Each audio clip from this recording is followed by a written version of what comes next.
So in this video, we will be having a look at linear power supplies. We'll talk about the basics, we'll talk about the advantages and disadvantages, and we'll see how to design one. So first, I would like to start by just reminding ourselves what are transistors and how do they work and what can we expect out of their behavior. So, two most commonly used types of transistors for linear power supplies are so-called bipolar junction transistors or BJTs, and they have this schematic symbol, and they have three terminals: collector, emitter, and base. Then there are MOSFETs or FETs, which is short for field effect transistor, and we have this symbol for them, sort of like so. Now, their terminals are called drain and source and gate. Now, you probably already know that transistors are sort of electronic switches. We control this current from collector and emitter, or this current from drain to source through this other terminal. Now, bipolar junction transistors are controlled by the current on the base, and field effect transistors are controlled by the voltage between the gate and source. Now, what can we expect from such a bipolar junction transistor? Well, let's simulate it. We can draw bipolar junction transistor over here. Um, let's add a current meter so that we can monitor the current flowing from the gate to emitter, from the base to emitter, and from the collector to emitter, like so. We'll connect this to ground, and let's have some voltage over here. Right now, of course, the current between collector and emitter is non-existent. There is no current flow because there is no current flow to the base. So let's add a current source which will feed our gate, our base. So a current source just like so, and we will add ground over here. So right now we got 10 milliamps flowing through the base and 1 amp or so flowing from the collector to emitter. Now this is to be expected because the current flowing from the collector and emitter is some constant times the current on the base. So this transistor has this constant of 100. This constant is called beta, and sometimes it's called HFE, and sometimes it's just called DC gain. Those are the same things. So this means that we will have roughly 100 times the current from collector to emitter than we have from base to emitter. So if we place, for example, 1 milliamp, we have 101 milliamps. Of course, this is not 100 milliamps, but 101. Why? Well, because these two currents add up. So this emitter current is the base current plus the collector current. Of course, since beta is usually quite large, it's either in the range from 10 to 100 or from 100 to 1000. It's usually a very high number. We can make this simplification that the emitter current is the same as the collector current, which is pretty much the case. It's a good enough assumption because the base current is just much lower. And this collector current is of course beta times the base current, just like so. Now, if we wanted to somehow plot this behavior of the transistor, we can draw something which is called the transfer function or the transfer characteristic of the bipolar transistor. So we'll have on one axis the collector current, which is of course in amps, and the voltage between collector and emitter, which is in volts, of course. Now, notice that in this scenario, the emitter current is always 101 milliamps. So let me change the input voltage. From 5 volts, let's change it to 15. We still got 101 milliamps. Let's change it to 50. We still got 101 milliamps. So the transistor right now acts as a sort of a current source, which means that for given base current, the collector current will be always the same, no matter what is the collector emitter voltage. And so this is for some base current. And if we raise the base current or lower the base current, doesn't matter, just if we change the base current, we can see that the collector current also changes, but it is still beta times the base current. And it is still independent of the voltage over here. So if we change the voltage to, let's say, 10 volts, still got 200 milliamps of current. If we go to 5 volts, we still got 200 milliamps of current. Perhaps if we can go to 1 volt, we still got 200 milliamps of current. So again, for this given base current, the collector current is the same no matter what is the collector and emitter voltage. Now, of course, this is not true for all cases. Let's see what happens if we lower the voltage too low. For example, let's put 0.4, and we can see it changes ever so slightly. Let's go even lower, 300 millivolts. Again, it changes, but just very ever so slightly. So let's put 0.2 volts. Now the change is substantially bigger, and if we go even further down, we can see that the change is even bigger. So if we want to continue this graph, we would see sort of this kind of behavior, just like so. So we got these two very distinguished regions in this transfer characteristic. We can see that there is this region, which is called the linear region, or also called active region. And this is where linear power supplies are, in these conditions, they are working at. So this region over here is called the saturation region. So this is the saturation region. And in saturation, the transistor is pretty much as open as it can be. It tries to pull as much current as it can, but the current is somehow limited. The transistor cannot pass beta times the base current because such current is not available in such configuration. So the current here is limited by the very low input voltage.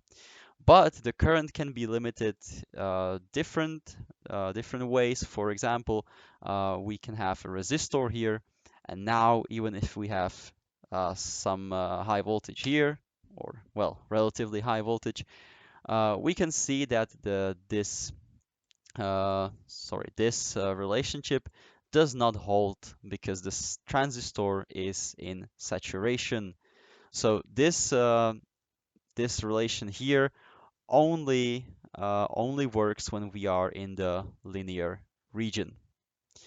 So let's now do the same simulation, but for the field effect transistor, and let's see what's going to happen. So let me draw a field effect transistor over here. Let's have a current meter as well over here, connect to ground. Let's also have this current meter on the gate, just like so. And let's power it up from, let's say, 10 volts. Again, the current is not flowing, or we have a very tiny current flow because we have not applied any voltage to the gate. So let's apply some voltage to the gate. So as you can see, the current flow is quite enormous. That's because we are again in the saturation region because the voltage on the gate is pretty high. That means the transistor is trying to pull as much current as it can. And there is nothing limiting the current in this configuration except for the drain to source resistance of the transistor itself. So we are now in the saturation region. Let's go to the linear region, which means that we have to put lower voltage on the gate. So let's put 1.8 volts, for example, and we got much lower current flow, of course. Uh, let's go even lower, 1.6 volts. Now we got 400 milliamps of current. So let's again draw the transfer characteristics. So we will have the drain to source voltage on one axis and the drain current on the other axis. So let's try to change this input voltage. We got 10 volts now. Let's try 1 volt. We see the current is still the same. Let's try higher voltage. Let's try 20 volts. Still the same current flow. Let's try 50 volts. Yeah, pretty much still the same current flow. So we see pretty much the same behavior as with the bipolar transistor. We see that for given gate to source voltage, the drain current stays pretty much the same with respect to the drain to source voltage. So if we now raise the voltage on the gate, let's put 1.7 volts, we see the current has changed, but again, it is sort of independent on the supply voltage over here. So I can put 1 volt, for example, and we still got the same current flow. So we have only changed the gate to source voltage. We have increased it in this example. And again, if we were to continue this plot, we would see something like so and something like so. When the transistor is in the saturation region, we can see again there are these two regions. One is called the ohmic or the linear region, and one is called the saturation region, which is this one.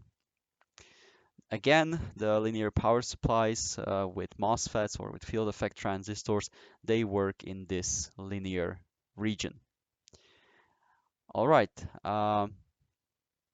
Again, let's see that the saturation region, what will happen in the saturation region.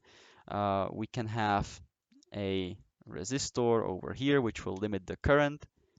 And now what is happening is that the current is limited by the resistor, and no matter how I change the voltage here, the current here stays pretty much the same because the transistor is already turned on and it pulls as much current as it can, but of course the current is limited by the resistor. So right in this scenario, we are looking at the saturation region.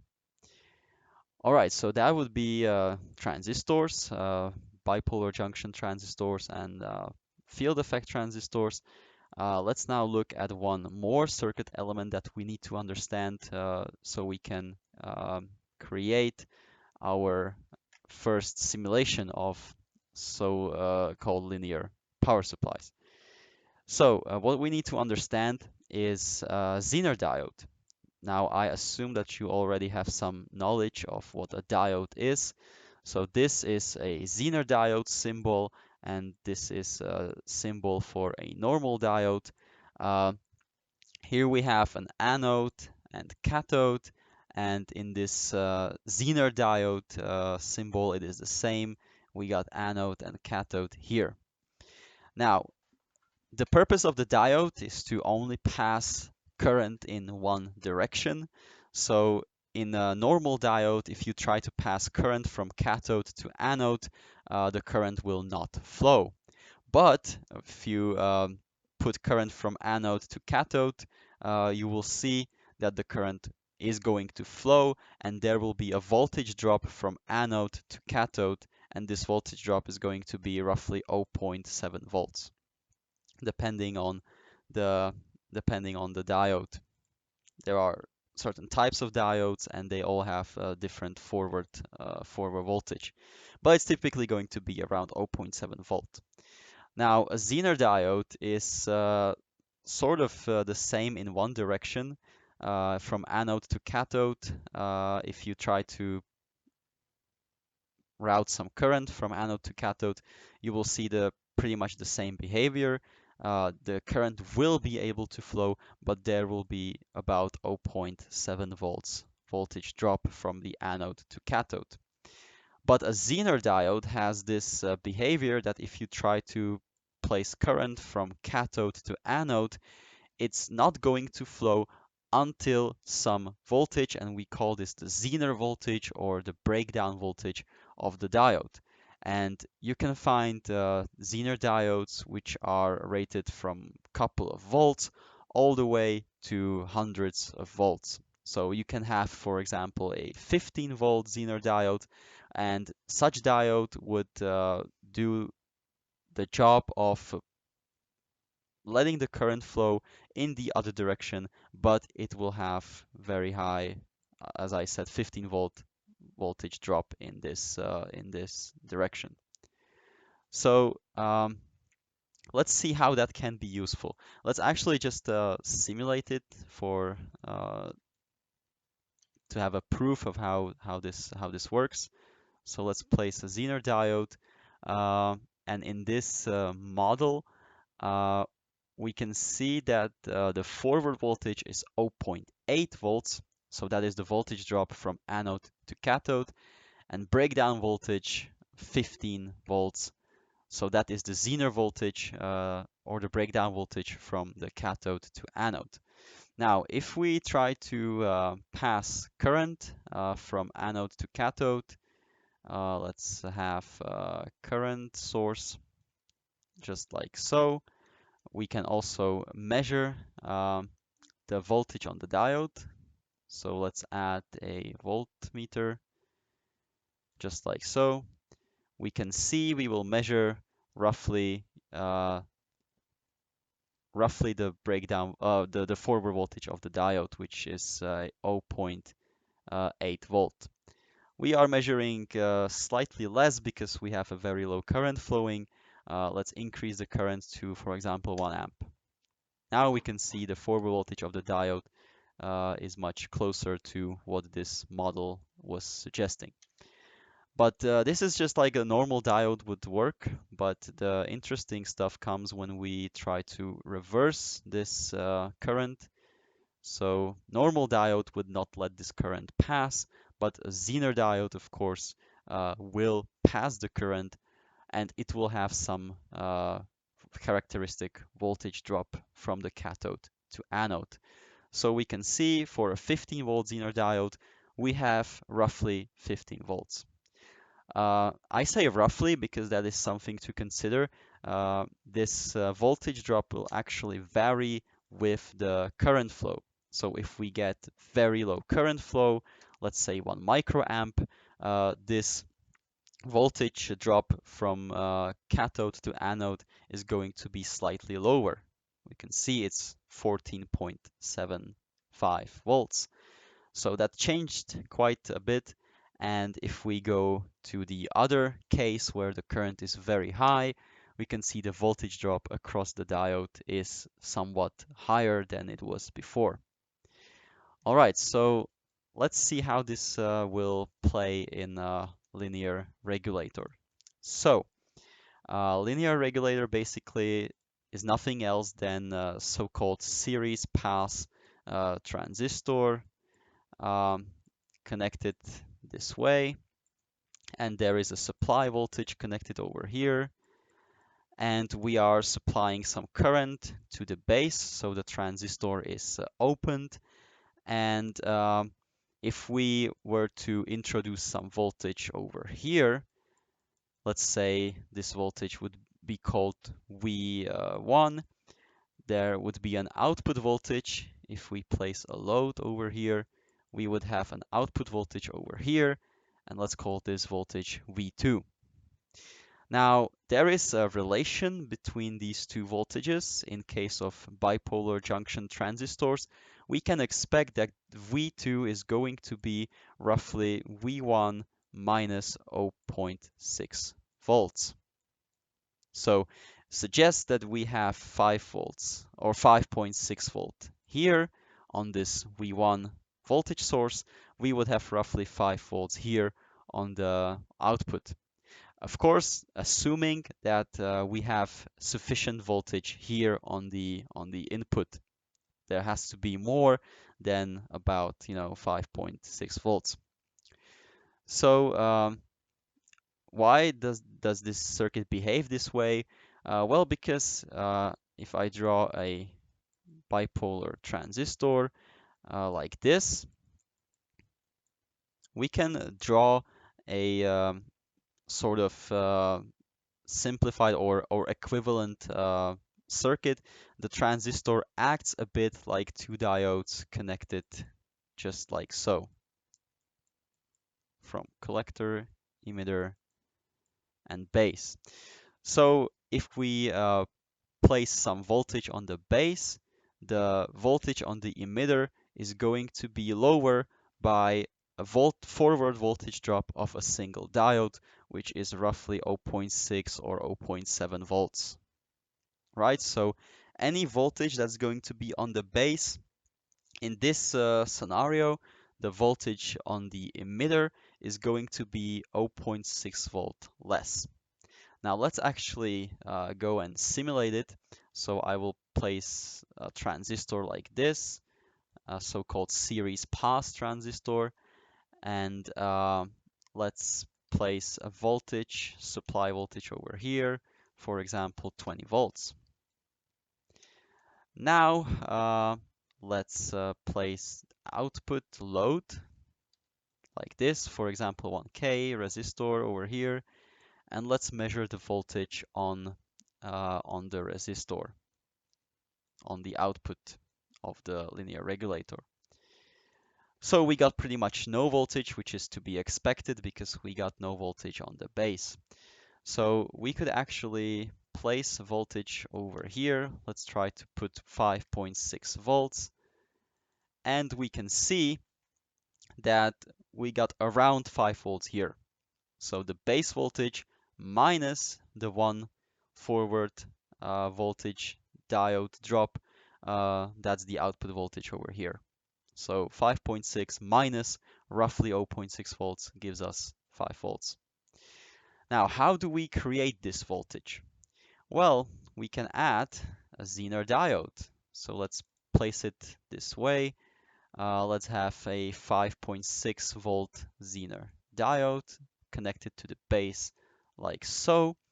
And of course, nothing will happen right now because the diode, there is no current flowing through the diode, which means the diode is not opened. So there is no voltage drop across the diode. So let's add a resistor over here, which will open the diode, and there will be a voltage drop across the diode. We can actually have a look at this voltage drop just like so, and we see about 5.6 volts, which is to be expected from 5.6 volt Zener diode. Now, the transistor is operating in the linear region because the current on the output is beta times the current on the base. So this is because the current flowing through here splits to two currents. One current flows through the diode and one current flows through the base of the transistor. And how much current is going to flow here to the base is given by how much current we are drawing over here, divided, of course, by the beta of the transistor. And the rest of the current will flow through the diode over here, through the Zener diode. Now, this is not ideal because, as we've already seen before, if we change the current through the Zener diode, the voltage drop on the diode is going to change a bit. So if we increase the load here from 1 kilo ohm to, let's say, 50 ohms, we can see there is substantially more current flowing here. And this, of course, means that there will be more current flowing through the base, and that means less current will be flowing through the Zener diode. Remember, this current basically splits into these two currents. So if the base current is larger, the diode will only pass smaller current, which means the voltage on the diode is going to drop a bit. And because of that, the voltage on the output is also going to drop a bit, which is what we've seen. If I go back to 1K, we got pretty much 5 volts over here. But if we lower the load, let's say 50 ohms, we can see the voltage is no longer as close to 5 volts as it was before. So that is something to have in mind. Now, what can we do about this? We can, for example, introduce a MOSFET instead of bipolar junction transistor, because MOSFETs are only driven by the voltage on the gate. There is no current flowing from the gate to source. So that means the Zener diode will always pass the same current. So let's have a transistor, a MOSFET or a field effect transistor connected like so. And now we see that if we change the output load, the output voltage should stay pretty much the same. And we can see it changed a bit, but not by very much. So now there is this problem that we have only 4 volts here. Why is that? Well, because the MOSFET needs substantial voltage between gate and source to be turned on. Actually, this MOSFET needs about 1.5 volts to start turning on, right? So if we got 5.6 volt here, we can expect the voltage here is going to be substantially lower, and in this case, it's about 4.1 volts. But this voltage is almost independent of the load. We could have a very, very low load over here, or very high load actually, because we have low resistance, meaning very high load. And we can see this voltage stays roughly the same. Let's go even crazier. Let's put 1 ohm. It changes a bit, but much, much better than it was with the bipolar transistor. So we can see the MOSFET has this sort of advantage that the output voltage is, I would say, more stable.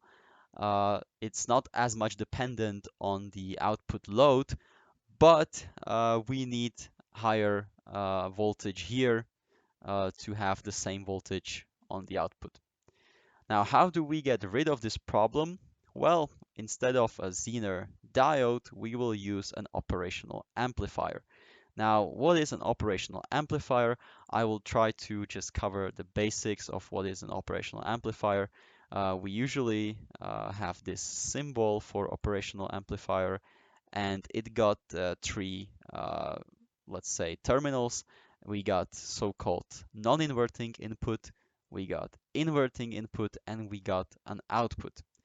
And what an operational amplifier will do is that it is trying that these two voltages, or the voltage between these two pins, is 0 volts. That's all operational amplifiers do. They try to have 0 volts on their inputs. So this is very handy in a lot of applications. For example, let's imagine you have an operational amplifier like so, and you have input on the non-inverting pin of the amplifier, And this input can be, for example, some very weak signal. Let's imagine that we have some signal which is coming from, let's say, a microphone or something. It's a very low low signal, and it cannot provide much current. But on the output, you want to drive a speaker just like so. And of course, the microphone on itself could never ever drive a loudspeaker. So what you do is that you connect the output to the inverting input of the amplifier. And as I said, the amplifier will do everything it can so that the voltages here are the same. But the microphone could only deliver very little current, but the output of the amplifier can deliver much higher current. And thankfully, inputs of operational amplifiers do not need much current. There will be barely any current flowing over here, but there could be substantial current flowing over here. Now, what we have just achieved is a sort of current amplification. The voltage on the output remains the same as it is on the input, but we have sort of amplified the current. So let's try to simulate it. Let's have an operational amplifier just like so. And something that I have forgot to mention is that the operational amplifier has got some supply voltage. So sometimes we draw it like so. We have a ground and we connect it to, for example, 5 volts or some other supply voltage.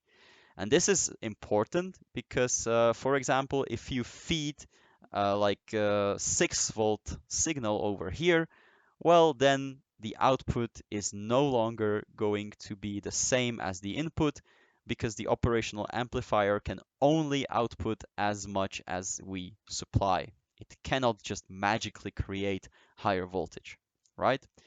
So this is how we usually draw operational amplifiers, but sometimes we draw it just like so. We omit these supply pins so that in our schematics it's a bit more simplified. And here I have an operational amplifier, and you can see it doesn't have any supply rails. But of course it does have a supply voltage, and we can set that over here. So let's do something realistic. Let's say we have from ground, from 0 volts, all the way to, let's say, 10 volts, right? Now the operational amplifier is basically connected like this, but here instead of 5 volts, we got 10 volts. Right, so let's try this example that we had over here. Let's have some voltage. It can be, for example, an alternating voltage. Um, and let's have, for example, 2-volt sine wave, like so. And let's connect it over here. So this is, you can see here on this graph, this is the input sine wave. And let's connect the inverting pin to the output. And let's let's plot this output. So you can see right here that in the positive cycle, the voltage is the same as the input voltage. But of course, since we have not supplied negative voltage, this sine wave is going to be sort of chopped up because the voltage cannot just magically go below the ground rail. So instead of connecting it to ground, let's connect it to minus 10 volts. Now the operational amplifier is connected like so. Here it has plus 10 volts, and instead of ground here, it has minus 10 volts. Now the sine wave can be outputted without any distortion. And of course, the output of this amplifier is able to deliver some let's say 50 milliamps or 20 milliamps. It's going to be something in that range. So if we have a voltage source here which is incapable of providing uh, much current, then the output of this amplifier is going to provide much more current. We can also use this behavior to amplify not only current, but we can also amplify the voltage itself. I will plot this sine wave to a same graph, just like so. You can see right now they are both over each other because the voltages are completely and utterly the same. But what happens if we connect a resistor divider over here? Now let's look at the plot again, and you can see we got the input sine wave, the yellow one over here, and we got the output sine wave, which is now not only current amplified, but it is also voltage amplified. Why? Well, because we have this voltage divider over here, and this divider divides the voltage. Those are two the same resistors, so the voltage divider is going to divide by the value of 2, which means that whatever voltage here is going to be twice as big. So we have now successfully amplified this sine wave from 2 volts all the way to 4-volt peak. Of course, we can amplify it even further. We can have, for example, a 5 kilo ohm resistor here. Now the sine wave is amplified even further, and it's actually amplified even beyond the supply rails. As you can see, the sine wave here is again sort of chopped up because it would need to go above 10 volts and below minus 10 volts, which is, of course, impossible. So we would have to increase the supply voltage like so. Now the sine wave is again perfect sine wave, amplified by a factor of roughly 5. All right, so now let's see how this will help us in this scenario over here. Let's put some reasonable load here. Let's put 1K just like so. And let's get rid of this resistor. Let's get rid of this Zener diode. Let's leave this voltmeter, but I'm going to shift it over here. And actually, I will put this voltmeter between the drain and between the gate and source, because that's the voltage we are interested in as well. And let's use an operational amplifier to drive the gate of this transistor. Now I will shift this a bit, just like so, and I will bring, for example, 5 volts uh, on the non-inverting pin of the amplifier. Now the circuit does not behave as we would want to, because there is also unconnected pin over here. So let's connect the output to the inverting pin of the operational amplifier. And now what's going to happen is that I've already told you that the operational amplifier will do anything so that there is no voltage difference across its input pins. And so if we connect 5 volt here and we bring the output here, then the output of the amplifier will provide voltage needed so that these inputs really have zero voltage difference between them. That means this voltage over here directly sets the voltage over here on the output. So if I now increase or decrease the load, this circuit will be much more stable. So I'm going to put 10 ohms, much higher load. You see So let's now move into a bit more sophisticated simulation software.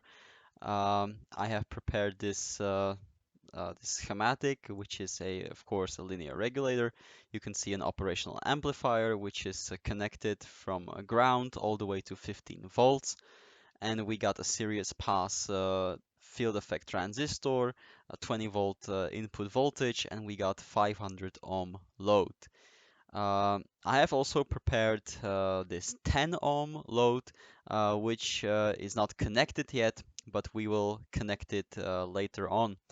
And I have also added this little 10 ohm resistor here because MOSFET transistors usually have those have some resistance on the gate built in.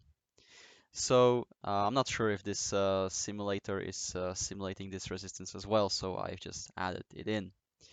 Um, Now the reason I switched to this software called LT-Spice is because we are now going to simulate sort of more complex situations, and the previous simulator is sort of very basic. It may not be able to show it properly what is happening. So right now I've got this simulated, and we got 5 volts on the non-inverting pin of the operational amplifier. So that means we are expecting 5 volts here. And that is exactly what we see, around 5 volts. Now what we're going to do is that we are going to introduce this 10 ohm uh, load, and we are going to introduce it via transistor. So this transistor is here just to switch this 10 ohm load to the circuit, and it will switch it very quick. So it will be sort of very sudden, very drastic change of output load. So that can happen, for example, during short circuit situations, or if you are just powering some circuit that is drawing sort of impulse currents. So let's now connect the gate of this transistor, and let's simulate it again, and let's look at the gate of this transistor. So you can see the voltage on the gate is 0, but after 300 microseconds it steps up all the way to 10 volts. So this transistor over here is going to be fully turned on, which means there will be this 10 ohm resistor connected in parallel with this already existing 500 ohm load. And in about 600 microseconds, the transistor turns off again, meaning that this 10 ohm load will be disconnected again. So let's now look at the output voltage. And what do we see now? Here, when the transistor turns on, we can see that the voltage sort of undershoots all the way to 2.5, 2.6 volts. But it's not that bad. This is something to be expected with a drastic change in output load. The voltage is going to undershoot and overshoot and undershoot. And in the best case, it will settle down. And let's see on the falling edge of the gate voltage, we see that the situation is not as ideal as it was before, because now the voltage sort of oscillates and it never stops, right? This will just go on and on and on, and it will never stop. The output voltage will always sort of oscillate like so. These oscillations are between 5.3 all the way to 4.7 volts. And they are also very high frequency. So if you wanted to, for example, measure these oscillations with a classical multimeter, you will most likely not be able to do that because these oscillations have a frequency of 3.2 megahertz. So that's too quick for any multimeter to measure. It will not notice this high frequency oscillations. So how can we get rid of these? Well, the problem here is that the circuit is basically too quick. The operational amplifier reacts too quick, and that means that it sort of overcompensates, right? So you can see that over here. It may not be noticeable at first glance, but this is the output voltage on the operational amplifier, And here where it should sort of come a bit down, sorry, come a bit up because we have increased the load. It does come up, but too much, right? It shouldn't go this much, this high.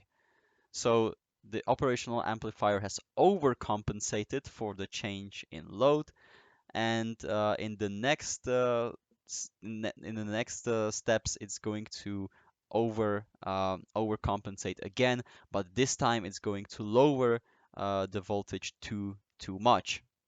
And this will happen on and on and on. It will just overcompensate, and this will never stop.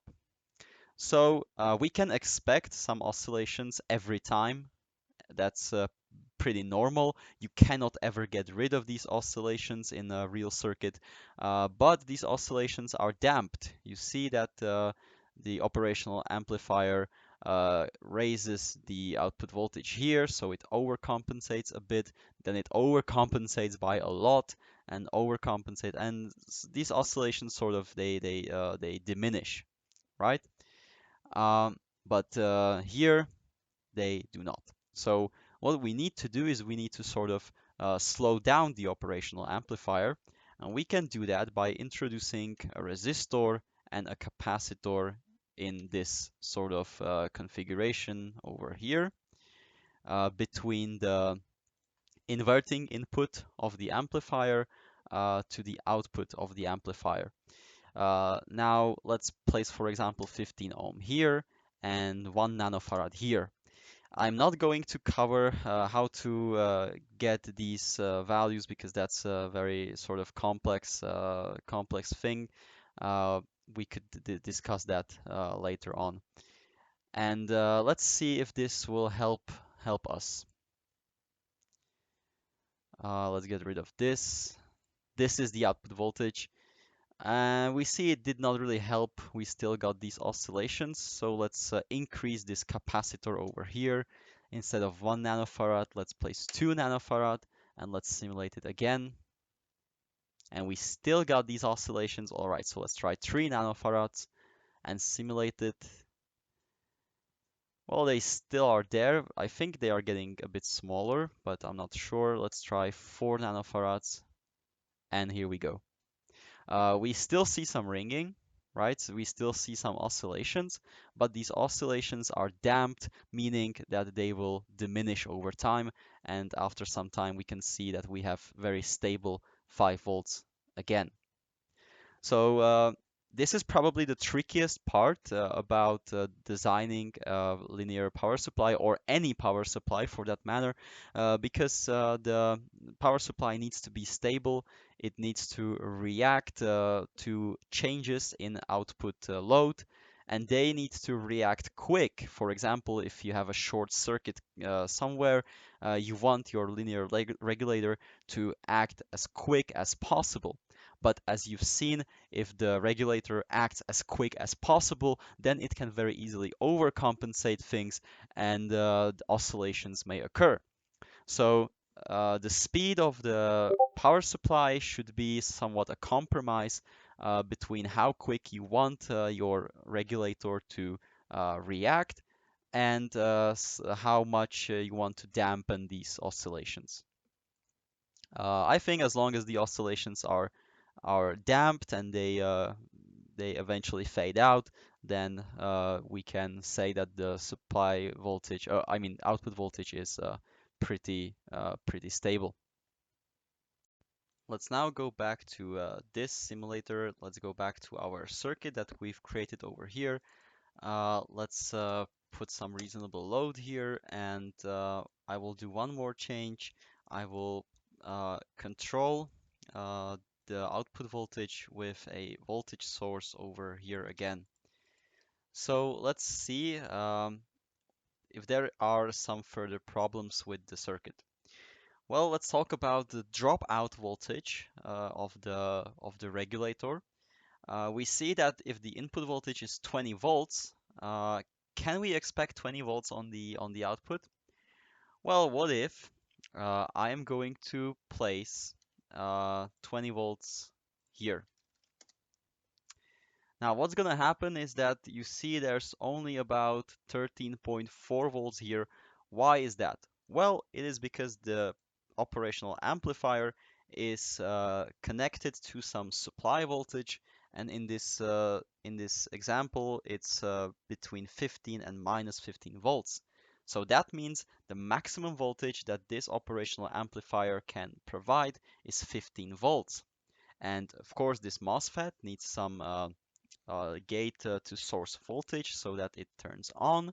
In this case, there is about 1.58 volts, and it cannot provide 20 volts on the output because it would need to output around 21.5, 21.6 volts or so.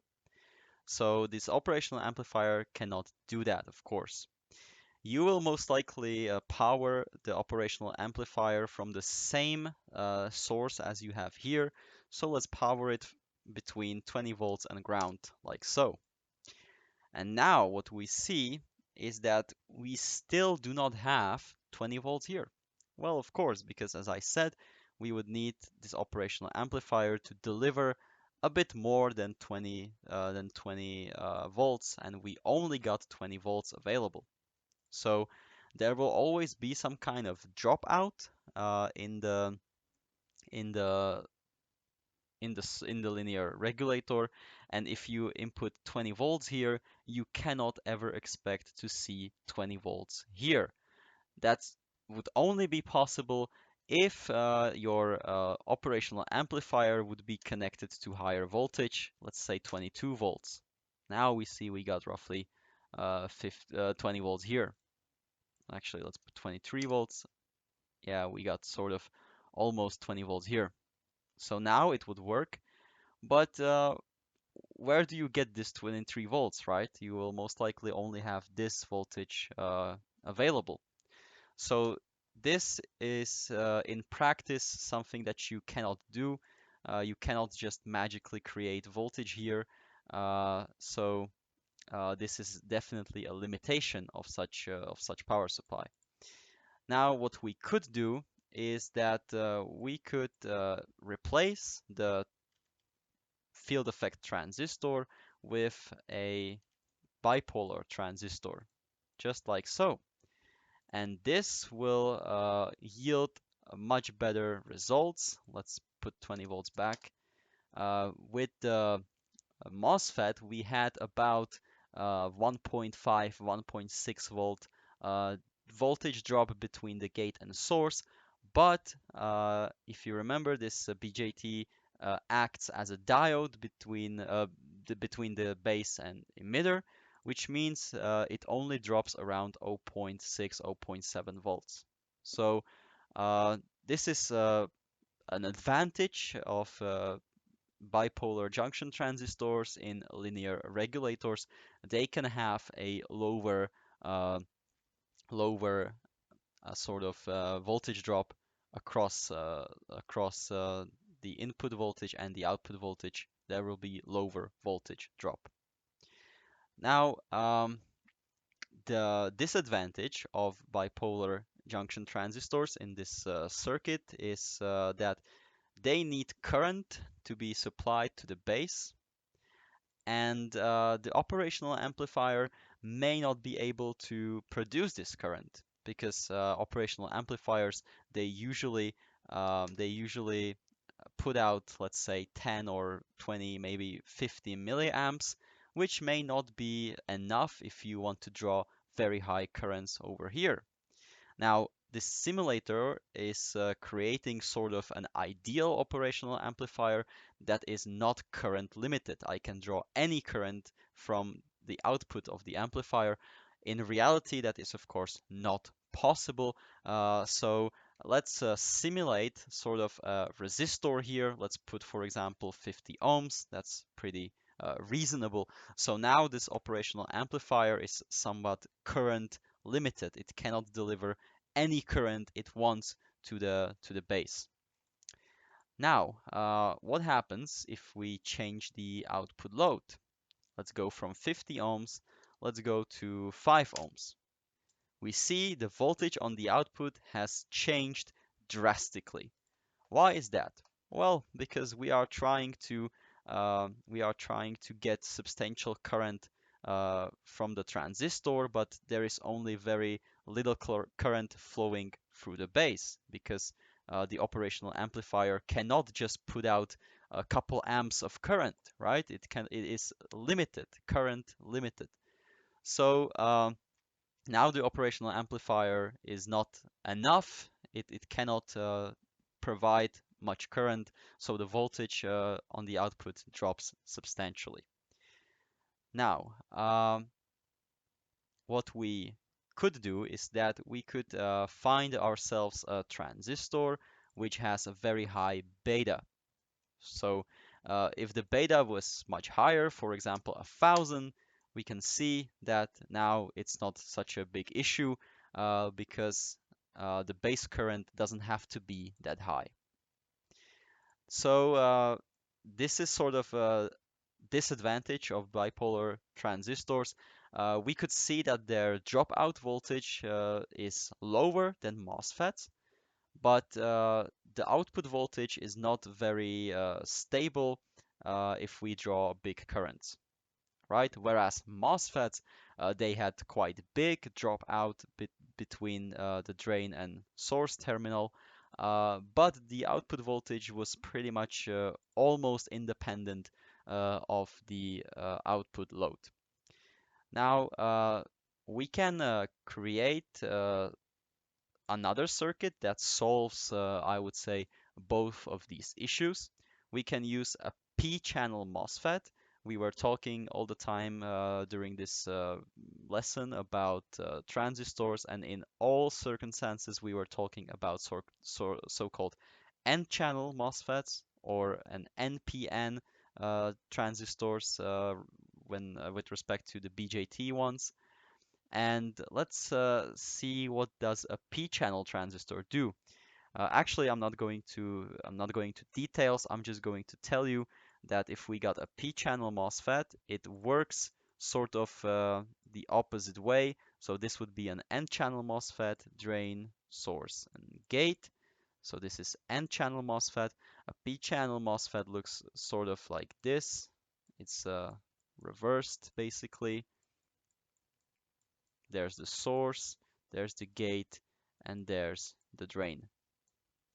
Right, so regarding the schematic symbol, only one thing has really changed here, and that is the direction of sort of this arrow here. It's not pointing towards the gate, but outside of the gate. So this is a p-channel transistor. Now, if you want to turn on an n-channel transistor, you need a positive voltage between the gate and source. Now, if we want to open a p-channel transistor, you need negative voltage between gate and source.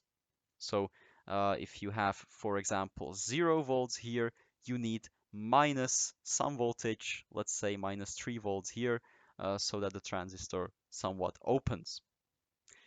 So it would be the exact opposite for the n-channel transistor. Let's see how that can help us. So let's replace this transistor with a p-channel transistor, just like so. This is a p-channel MOSFET. You can see the arrow here is pointing away from the gate. So I'm going to put it in the circuit, just like so.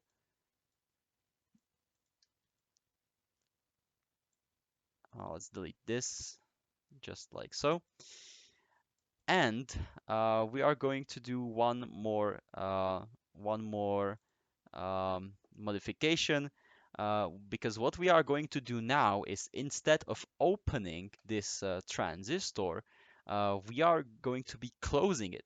So before with an n-channel MOSFET, we had a situation where we had a closed transistor and we were opening it with high voltage on the gate. Now we're going to do the opposite. We are going to have opened transistor, and we are going to sort of be closing it with voltage on the gate over here, which will be negative uh, compared to the voltage on the source. Now we're gonna have to do one more modification here because now the logic is pretty much inverted, as I've just explained. And so we need to swap these two terminals. So the output of the converter or the power supply is going to be connected to the non-inverting input of the amplifier of the operational amplifier, and the reference voltage will be connected to the inverting uh, input. And one more modification, I need to do this. Right, now it's connected the way it should be connected, and we can see that this works again. And the voltage, let's actually measure the voltage between the gate and the source. All right, sorry, the source is now on the opposite direction, just like so. So we can see that the voltage on the gate is 1.658 volts lower than the voltage on the source. So that means the transistor is sort of open. It is now in the linear region, and so this power supply works as expected. And as you can see, we still got very little, I mean very high load, and the output voltage is still stable. Even if I go to 1 ohm, so that's a very high load. We are drawing 5 amps. Still, the voltage is very nice and stable. So this is the advantage of the MOSFETs, as we've already seen before. The voltage on the output is not very dependent on the load, and that is because the gate of the transistor uh, is not drawing any current. Whereas in bipolar transistors, the gate was, I mean, the base of the transistor was drawing substantial current. So uh, now we even got rid of the problem with the high dropout. Before with the before with the N-channel transistor, we had roughly 1.5 or 1.6 volts dropout, something like that, right?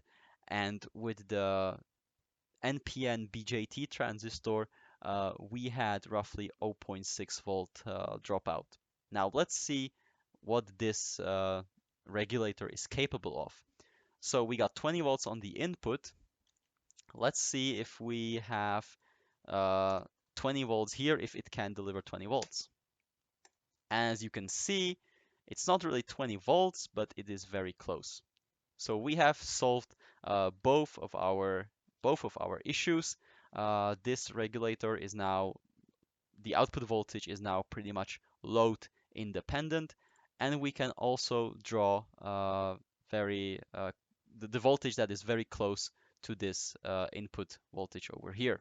As long as we have an operational amplifier that is capable of being supplied from 0 all the way to this voltage over here, this circuit is definitely possible. So these circuits are called, with this p-channel transistor, these circuits, they are called low dropout, or LDO, low dropout linear regulators. So normal linear regulator has has a voltage dropout of a couple volts, perhaps 1.5, 2 volts. Low dropout regulators have a voltage drop much lower. It's usually in the vicinity of zero point 0.1 to zero point 0.3 volts. But even this circuit is not very perfect because, as previously we have discussed these oscillations here, and linear regulators which use these p-channel transistors, or PNP transistors if we are going to use BJT. Uh, these regulators have a problem that they are more prone to the oscillations on the output voltage. So these regulators, these low dropout regulators, they need to be slowed down way further than classic regulators with an N-channel or NPN transistors. We've already seen one way to slow down the response of the circuit by adding this resistor and this capacitor over here. That is probably the best way to do it. But sometimes this may not be enough, and you also have to add this capacitor on the output. And this capacitor is usually should be as small as possible. For classic linear regulators, it is going to be, for example, 100 nanofarads is going to be very, very little capacitance. I've actually found this schematic some person has posted, and we see that the output of this regulator has 0.1 microfarad capacitor on the output, right? So that's a very tiny capacitance, but I've also found this circuit, and this is a low dropout regulator. We can see it's a low dropout regulator because it has an PNP transistor over here, and we can see that there is an output capacitor over here, and the capacitor has a value of 4.7 microfarads. So that's 47 times bigger capacitance than what we got here. So that is the problem of low dropout regulators. They are more prone to oscillations, which means they have to be slowed down. So their response may be too slow. Now, this is a problem in case if you are powering something very sensitive on the output, and for example, some short circuit happens in the circuit, and it may be enough to destroy the circuit if this regulator does not act very fast. And because of this 4.7 microfarad capacitor, this circuit is not going to react too quickly, and the short circuit may last for too long, and it may destroy whatever you are trying to power. It can also destroy the series pass transistor. So you have to be very careful when designing these things. Let's actually have a look how to design such a linear regulator uh, on some real example. Let's choose a transistor for it, and let's see what are the other considerations during such design. Perhaps the biggest design consideration is going to be the thermal capability of the circuit, because the power losses on these circuits are usually very big because linear regulators are not very efficient. Why is that? Well, if you look at this circuit, we have some input voltage, we got some output voltage, and the difference between these two voltages has got to be dropped somewhere. And it's going to be dropped across this transistor. So we will see that the voltage, in this case from drain to source, it's going to be V in minus V out. So that's something we would expect. But now if we also draw current right here, meaning if we put some load right here, we will see that the power loss in this circuit on the transistor is going to be V in minus V out times the current which is flowing to the load, which is also the same thing as V in minus V out times V out over the load resistor. Now, these regulators certainly have some advantages, so there are definitely applications for them, but efficiency is not one of the advantages of these circuits.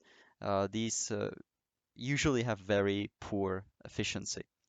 Now, the advantages of linear regulators are the simplicity. We can see we have just very low component count, and also the output voltage is usually very, very stable. If we look at this simulation before, of course we had some oscillations, but after these oscillations are diminished, we can see the output voltage is perfectly stable. No matter how much I zoom in, there are no oscillations, or there is no ripple, and there are no voltage transients. This voltage is just stable, nice 5 volts. Whereas if we used a switching converter, we can see that this is way more complicated, and also the output voltage has this sort of ripple on the output. So that's a disadvantage. In most cases, it will probably be unnoticeable. But if we were to power, for example, a microprocessor or some electronics which is very sensitive to input voltage, these spikes, this voltage ripple may cause huge problems. Also, we have already talked about the output capacitor, that the circuit needs to have some capacitor on the output, or um, it may not need it, but it's definitely used in some cases.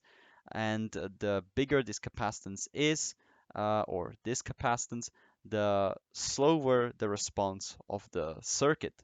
And switching converters usually need very big capacitors. Here we can see that this circuit uses 470 microfarad of capacitance, which is enormous capacitance, and the circuit is going to have very slow sort of response. So if we have some circuit which we are trying to power from a switching converter, and the circuit is very sensitive to some, for example, current spikes or something, to short circuit or these scenarios, then these huge capacitors will definitely become a problem.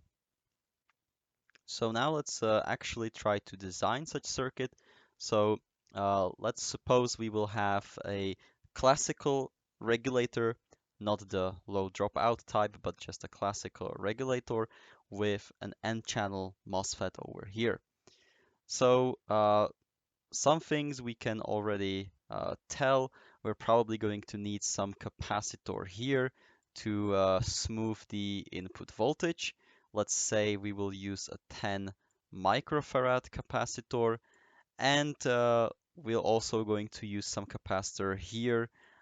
This is a classical regulator, not the low dropout regulator, so the capacitor here can be very tiny, let's say 100 nanofarads, right? Now, um, we're gonna need to control the voltage here on this operational amplifier somehow, and we can do that by, for example, having a potentiometer over here, and, and depending on how we are going to turn this potentiometer, uh, it will set the output voltage. So the potentiometer will be connected to the input voltage here. So I would also place a capacitor over here. Again, it can be just a 100 nanofarad capacitor, just to sort of make this voltage on this potentiometer a little bit more stable.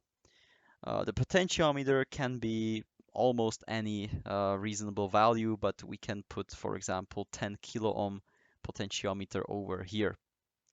Now, this one will set the voltage on this pin, meaning the operational amplifier will set the output voltage to be voltage here. Now, we need to choose an operational amplifier, and we need to choose the MOSFET. So for that, we are going to need some insights to what the circuit should be capable of doing. Let's say we got input voltage of 20 volts.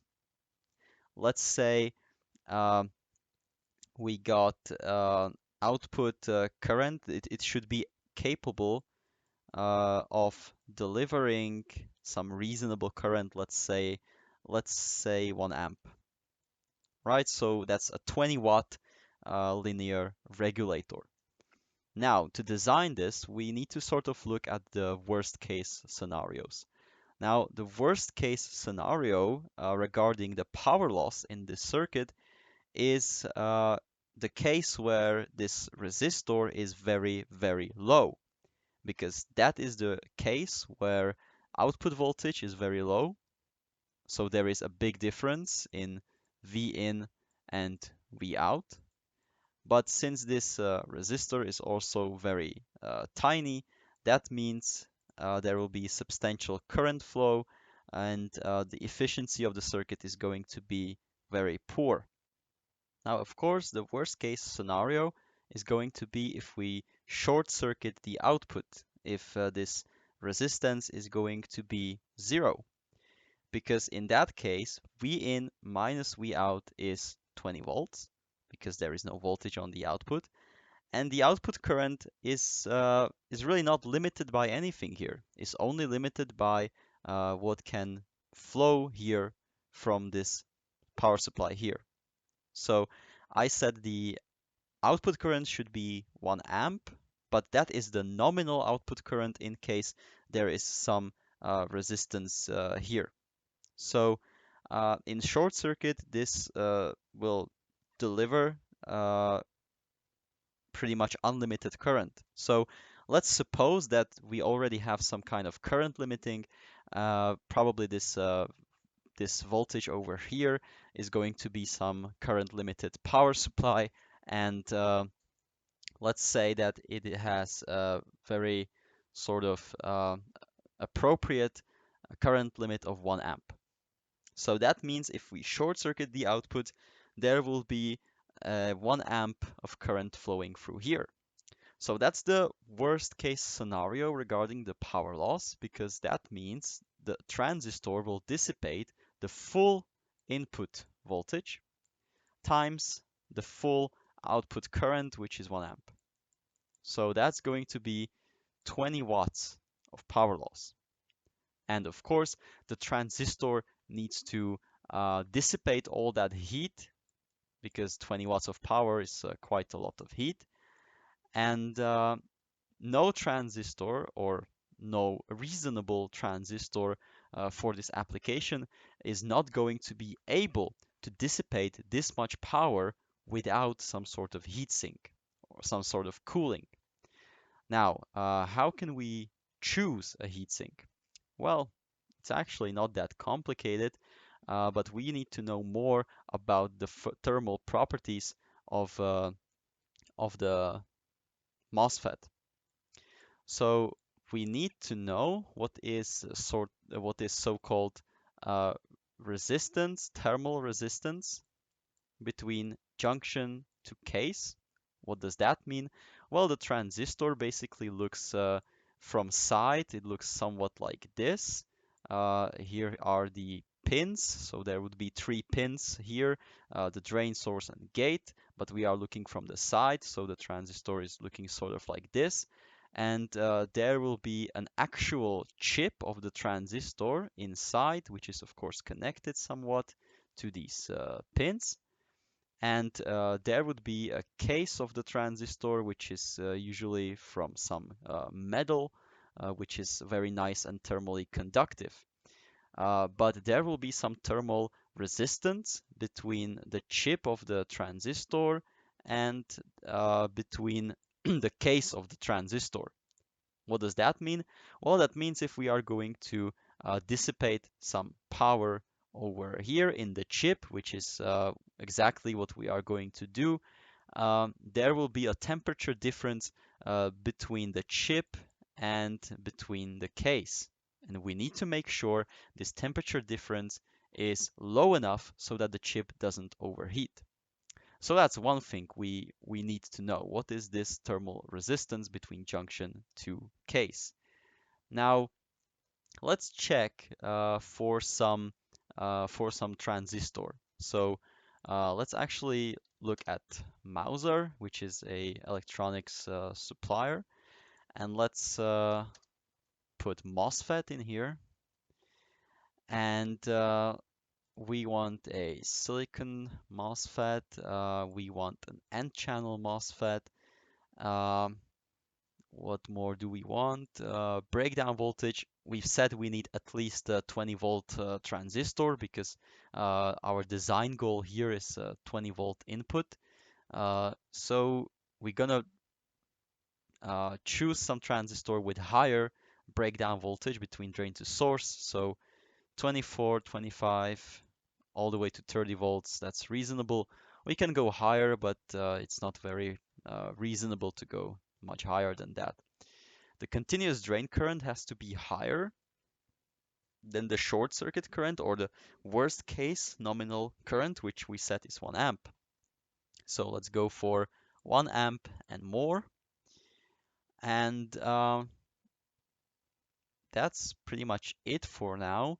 Let's also choose some package which will be easy to mount on a heatsink. So let's choose a through hole package, and that's going to be easier to solder.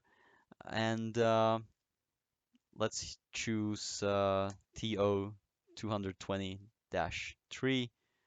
-2 is also possible. We're going to remain with -3.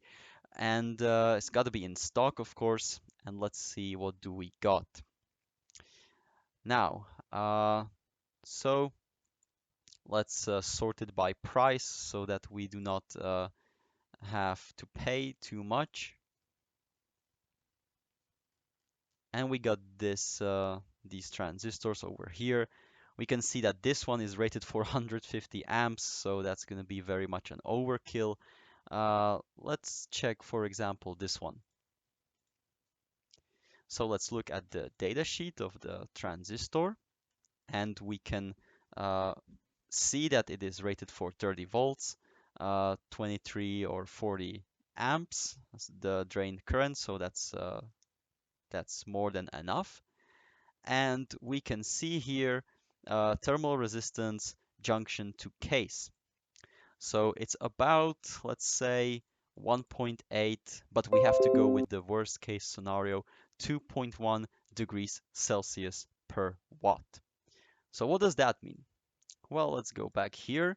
2.1 degrees Celsius per watt. Now, we have already stated that there will be worst case scenario of 20 watt of power loss. So that means the temperature on the chip is going to be the power that we are dissipating times this junction to case resistance.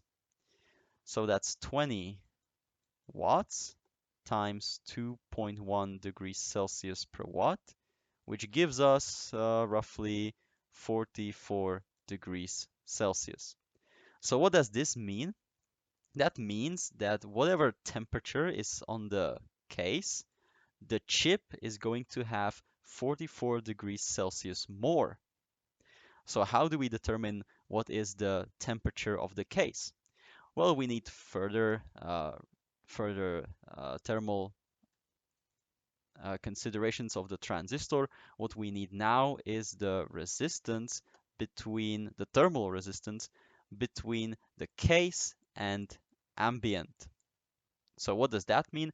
That is what is the thermal resistance between the case and just an ambient surroundings, right? So um, let's see what that is. And we see it is 62.5 degrees Celsius per watt, right? So what does that mean? Well, we got, what was it, 62.5 degrees Celsius per watt. Now that means the case temperature is going to have a different temperature than the ambient temperature, and we can use this parameter to actually calculate what is going to be the temperature rise. So it's the same calculation, power times the case to ambient resistance. So that's 20 watts times 62.5 Celsius per watt. So that's going to be some pretty crazy number. 20 watts times 62.5, that is 1250 degrees Celsius. So we would absolutely destroy this transistor, right? Because there would be 1250 degrees Celsius above ambient temperature on the case. On the chip is going to be another 44 degrees Celsius more. So what can we do about this? We need to cool the transistor somehow, and we can use a heatsink for that. So uh, we are going to place a heatsink on the transistor, and we're gonna find some heatsink that we are going to need. Again, we can use Mauser, and let's check for some heatsink. Now, how can we calculate what kind of heatsink do we need? Well, it's actually this thermal resistance is actually analogous to an electrical resistance, and this power is sort of analogous to electrical current. Let me show you what I mean. Let's think that we have a current source over here, and this current source is not providing current, but it's providing power. So it's providing 20 watts of power. Now, this is the power loss in the chip, and there we have this sort of thermal resistance. This is this one. This is the resistance of junction to case of the transistor. And then we will have another resistance, and this will be the thermal resistance. If we use a heatsink, it will be a thermal resistance between case and heatsink. And then there will be another resistance, and this is the thermal resistance between heatsink and ambient. Now, suppose the ambient temperature in which the regulator is going to perform is, let's say, T ambient is going to be 50 degrees Celsius, right? And temperature in this analogy is sort of analogous to voltage source. So here we have a voltage source, but in this sort of thermal schematic, this is not a voltage source, it is a source of temperature. So here we have 50 degrees Celsius. All right. So how do we calculate what kind of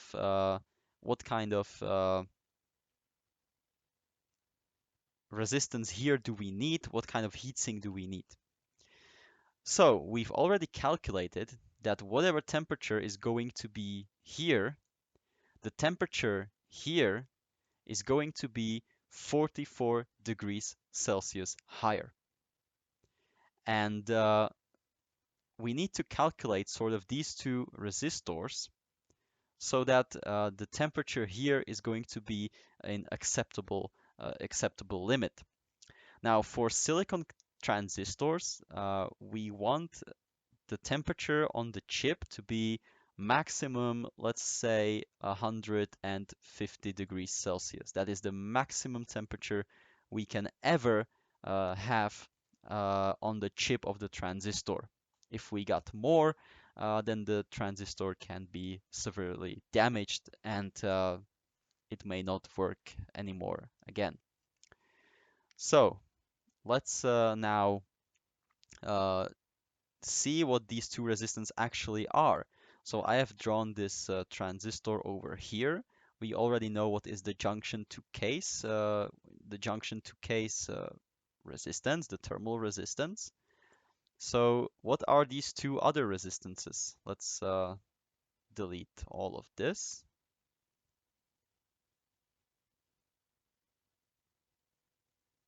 Just like so. And there will be another resistance, because if we are going to place a heatsink on the transistor, let's suppose that this is the heatsink, then there will be some thermal resistance between the transistor and the heatsink, of course, just like so. And this is this one, right? And of course, there will be one more thermal resistance between the heatsink and the ambient surroundings, and this is this one. Now, let's simplify the situation a bit. Let's say that we have very good connection between the transistor and the heatsink. Let's say that we are not using any thermal interfaces.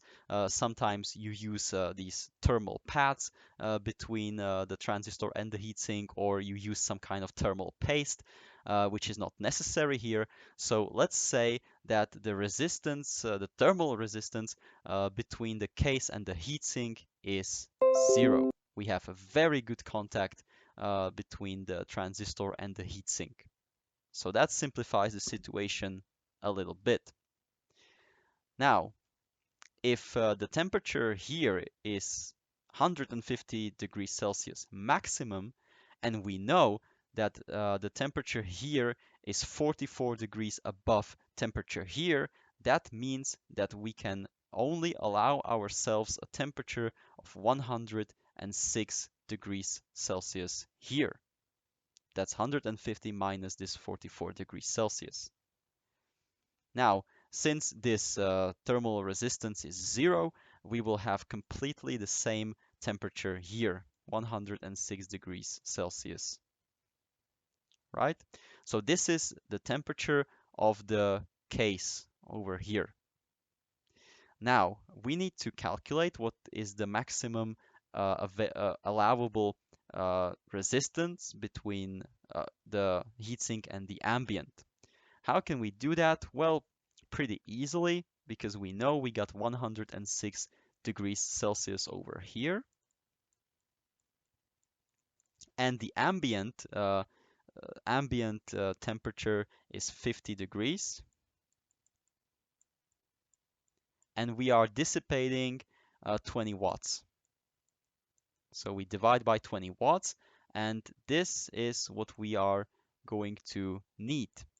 We will need a heatsink which has a lower or equal resistance, thermal resistance between the heatsink and ambient than this value.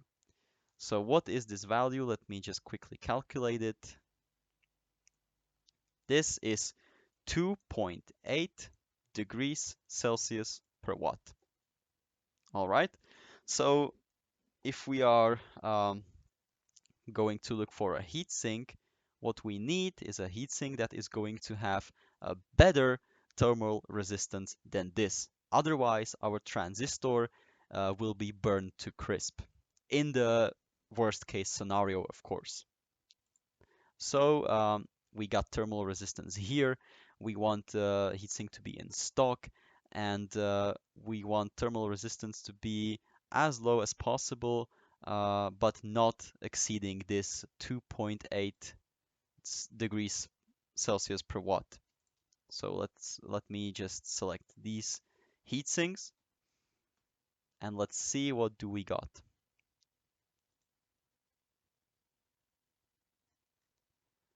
So all of these heat sinks will do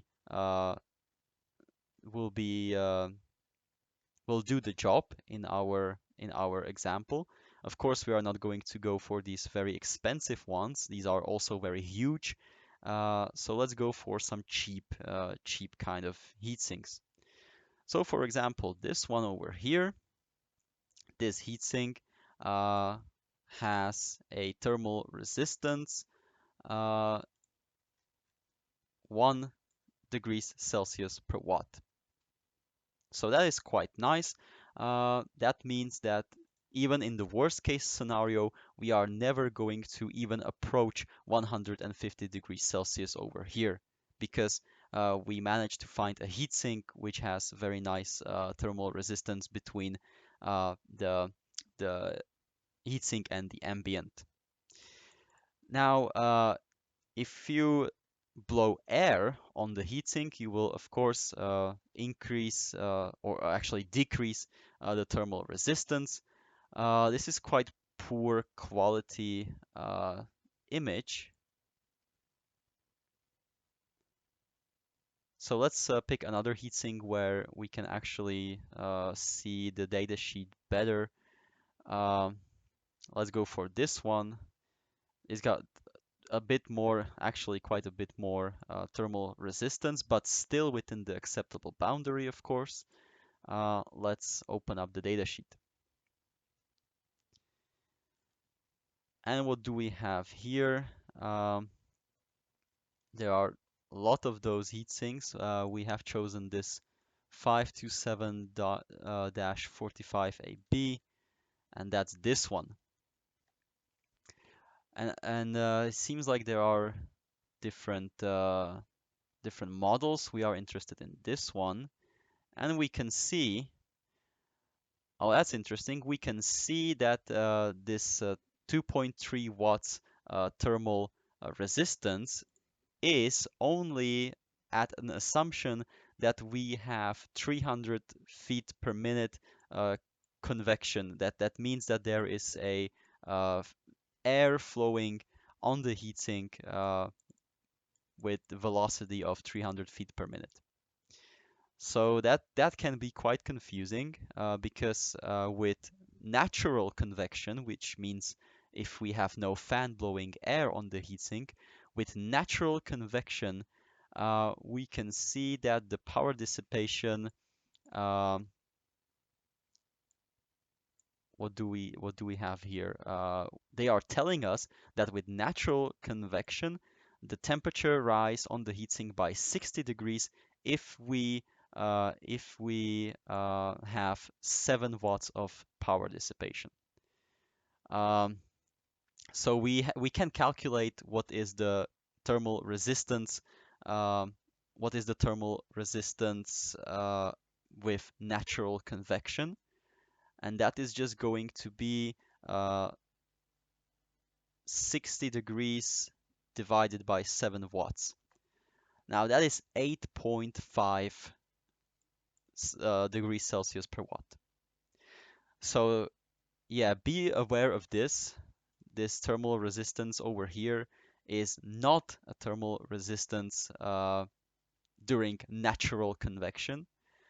This thermal resistance already suppose that we are forcing air, we are blowing air on the heatsink and at quite substantial velocity. So without this without the forced air on the heatsink, our transistor would just simply overheat. So what we need if we do not blow any air on the heatsink is we need a heatsink which has uh, thermal resistance lower than 2.8 degrees Celsius per watt at natural convection. So we're probably gonna have to look at bigger heat sinks. So let's see this one. This one states 2.2 degrees Celsius per watt, and let's see if this parameter is measured with natural convection or if this is already supposing some kind of thermal, some kind of fan blowing. Um, so what do they tell us?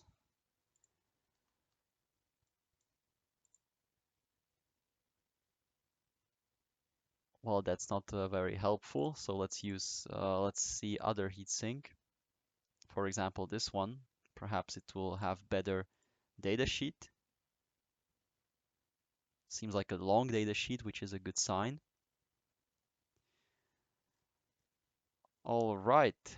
Um,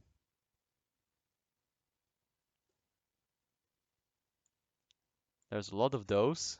We are interested in this one. Oh no, these are images. So, oh hey, good. Over here, it found it. So, thermal resistance 2.3 degrees Celsius per watt. They do not state if this is measured at natural convection or if it's measured uh, during some fan blowing air on it. So I would suppose that this is a natural convection thermal resistance. So we could actually use this heatsink. It's a pretty big one. Uh, it's sort of 3 inches by 1.3 inches. Oh, and it's actually a very long one. So that's a big heatsink, but as you can see, for this power dissipation, we need a big heatsink, otherwise the transistor will be just burned to crisp. So we could use this one on the transistor.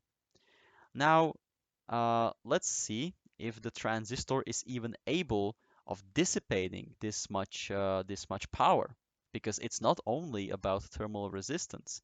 Uh, we need to be in a safe operating area of the transistor, and we can see that over here.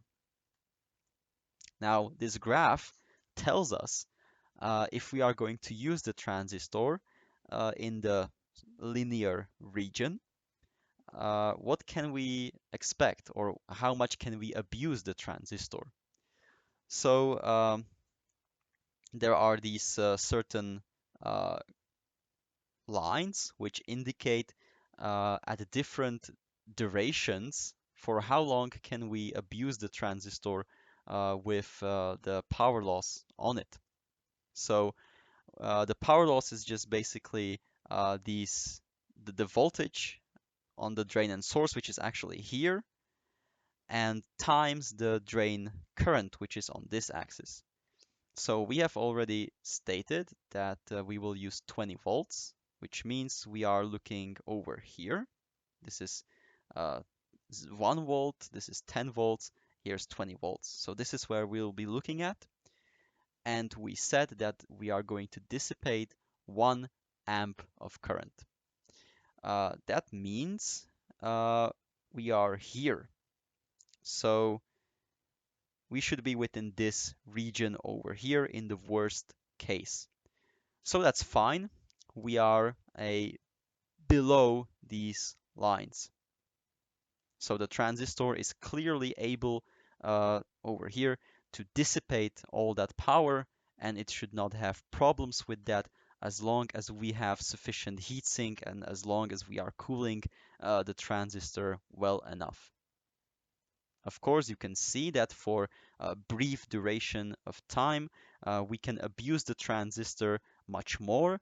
For example, if we had 20 volts but 3 amps, we could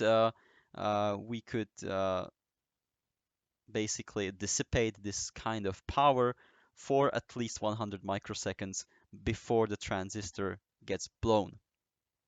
If we were to look at 20 volts, but oh, sorry, this was not 3 amps, this was 30 amps, right? So 30 amps and 20 volts, we could dissipate that on the transistor for the duration of at least 100 microseconds. Now, if we looked at, for example, 20 volts at 10 amps, we can dissipate that for at least 1 millisecond. And this 10 millisecond time and continuous time would not differ that much. So if there was an continuous duration parameter, the line would be very close to this 10 millisecond one. So there is not much difference between 10 millisecond pulses and continuous duration. So if we are here, then I think we are completely and perfectly fine. So this transistor is going to do the job well enough. Now, the last crucial thing that we need to select is this operational amplifier over here. And that should be a bit less difficult than choosing the MOSFET and the heatsink. So let's get into it. So what are the parameters that we need for the operational amplifier? Well, there's not many parameters that we need. We need the operational amplifier to be able to connect to supply voltage from ground all the way to V in. So we need an operational amplifier that can sustain this high uh, supply voltage. Some operational amplifiers may only be powered from like 5 volts or 3 volts. So we need an operational amplifier that can be powered by at least 20 volts. Now, another thing we need is ideally we want to use something called rail-to-rail operational amplifier. What does that mean? Well, an operational amplifier, I have said that it will do anything to keep these inputs at the same voltage.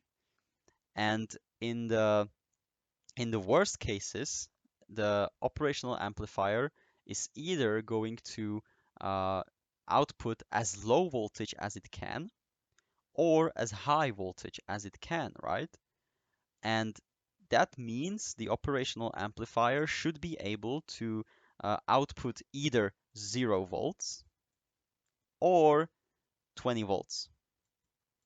But the fact that the operational amplifier is connected to 20 volts and to 0 volts doesn't necessarily mean that it will be able to output 0 or 20 volts, because the operational amplifier is non-ideal and real operational amplifiers are very much limited by the construction, by the internal construction of the amplifier.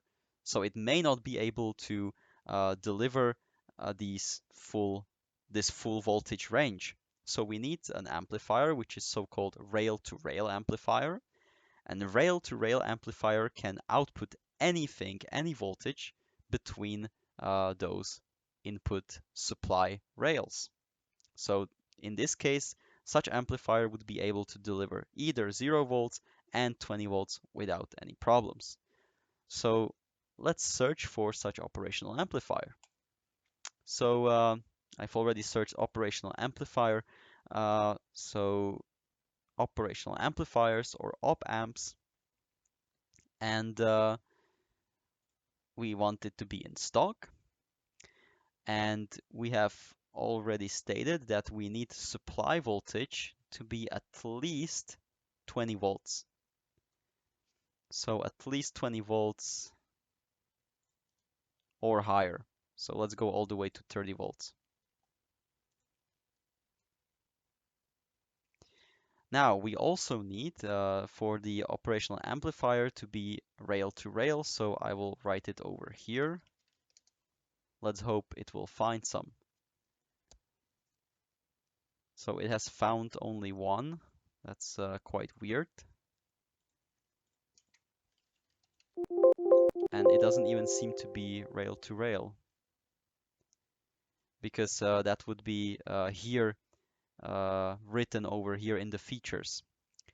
So perhaps I did something wrong. Let's go back here. Let's first write rail to rail. We got 530 of them. We want in stock. And supply voltage. Oh, I've set minimum. I need to set maximum supply voltage. So we want 24 volts and more. Okay, 109 results. That's much better. So these should all be rail to rail, but perhaps not necessarily.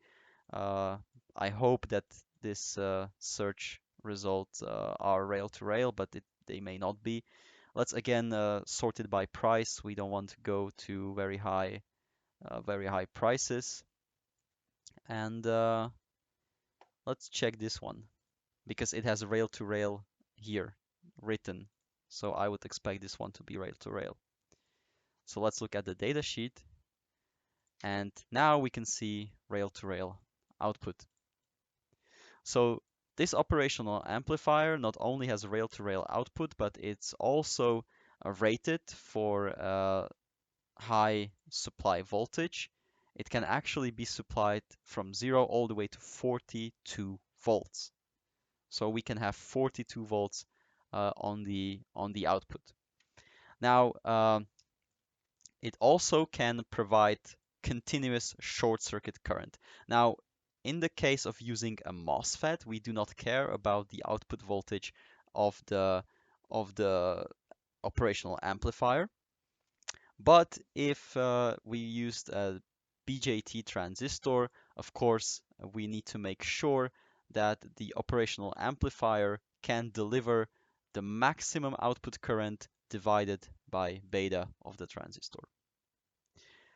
So I think this covers pretty much everything. You should now be able to quite confidently design a linear regulator. Now, of course, something that I have not showed in this video is if we are going to slow down the amplifier by such resistor and capacitor combination. I have not shown how to pick these components, and that is because that's actually a very complex topic, and it will take a lot of video lessons to just get uh, the basics of this. But I recommend to just use some low resistance here in the range between 10 ohms and 47 ohms, and then use some capacitor here. It's usually beneficial to start at low values, for example, 1 nanofarad. And if you will see that there are still output oscillations, just go higher. Increase this capacitance. And yeah, so that is it. And if you have any questions, of course, I will be happy to answer those.